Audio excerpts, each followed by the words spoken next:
This channel does not promote any violent, harmful, or illegal activities. All content provided by this channel is meant for an educational purpose only. Top quality और consistent performance के लिए सिर्फ silver pumps नाम याद रखना। যে কোনো মানুষ যে উপার্জন করে তার জন্য স্বাস্থ্য বীমা একটি অতি গুরুত্বপূর্ণ বিষয়। অপ্রত্যাশিত শরীর খারাপ বা স্বাস্থ্যগত কোনো আপৎকালীন অবস্থার সময় আমাদের আর্থিক ক্ষতির হাত থেকে বাঁচায় স্বাস্থ্য বীমা। তবে অনেক সময় স্বাস্থ্য বীমা থাকার পরও হাসপাতালে রোগীর পরিজনদের হেনস্থা হতে হয়। এই ধরনের সমস্যার হাত থেকে বাঁচার জন্য বেশ কিছু পদক্ষেপ নেওয়া জরুরি। প্রথমত, বীমা করার সময় কোনো ভুল তথ্য দিলে হবে না। বয়স, আয়, পেশা, শখ বা আগের কোনো অসুখ রয়েছে কিনা সেই সহ তথ্য বীমা সংস্থাকে সম্পূর্ণ নির্ভুলভাবে দিতে হবে। কারণ এই ধরনের বিষয়গুলোর মাধ্যমে সংস্থা ঝুঁকি হিসাব করে, যা আসলে বীমার প্রিমিয়ামকে প্রভাবিত করে। ফলে ভুল তথ্য দিলে প্রয়োজনের সময় বীমার কভারেজ না পাওয়ার সম্ভাবনা অনেকাংশে বেড়ে যায়।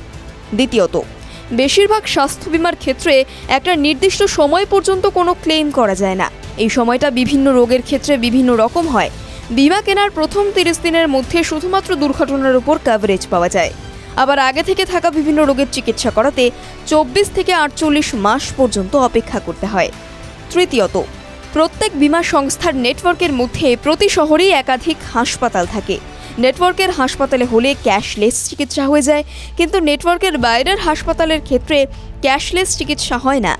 সেক্ষেত্রে রোগীর পরিবারকে নিজেদের পকেট থেকে খরচ করে চিকিৎসা করাতে হয় এবং পরবর্তীতে বীমা সংস্থা সেই টাকা রিম্বার্স করে বা ফেরত দেয়। চতুর্থত, প্রত্যেক স্বাস্থ্য বীমার একটা নির্দিষ্ট সীমা থাকে। সেই সীমা অতিক্রম করে গেলে বাড়তি খরচ রোগীর পরিজনকে বহন করতে হয়। এই ধরনের পরিস্থিতি এড়াতে বীমা করানোর সময় বা বীমা পুনর্নবীকরণ করানোর সময় বীমার কভারেজ বাড়িয়ে নেওয়া অত্যন্ত জরুরি। পঞ্চমত, কোনো চিকিৎসার তথ্য নির্ধারিত সময়ের পরে বীমা সংস্থাকে দেওয়া হলে তা অনেক সময় প্রত্যাখ্যান হয়। ফলে যখনই কোনো আপৎকালীন চিকিৎসার জন্য কোনো হাসপাতালে ভর্তি হবেন, তা তখনই বীমা সংস্থাকে জানান। আর হাসপাতালে ভর্তি আগে থেকে নির্ধারণ করা থাকলে তা আগে থেকেই বীমা সংস্থাকে জানিয়ে রাখুন। TV9 Bangla digital.